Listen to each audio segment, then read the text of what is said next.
Ministers, ഞാൻ ഇന്നിവിടെ വന്നേക്കുന്നത് എൻ്റെ പേഴ്സണൽ കാര്യം പറയാനല്ല. സ്റ്റുഡൻറ് കമ്മ്യൂണിറ്റിയുടെ ഇമോഷൻ റെപ്രസെന്റ് ചെയ്യാനാണ് ഞാൻ ഇവിടെ വന്നേക്കുന്നത്. Sir, vacation started recently, but suddenly everyone say school reopening soon. Vacation ഇത്ര സ്പീഡിൽ പോന്നെങ്കിൽ വൈഫൈ പോലും ജലസ് ആകും.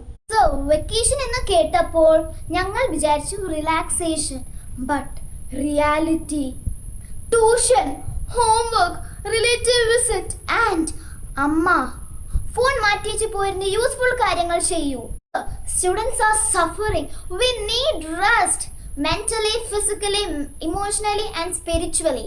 School reopening news വന്നപ്പോൾ whole house atmosphere changed.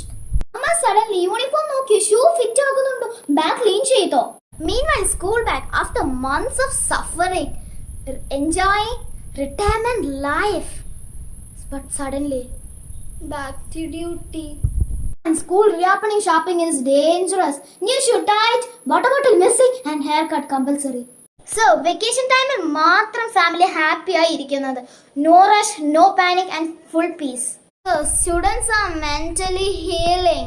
Vacation start ആകുമ്പോൾ പാരന്റ്സ് പറയും go and enjoy. After 2 weeks, parents പറയും മതി, സ്കൂൾ തുറക്കാറായി. So, please extend our vacation. Children need more recovery time.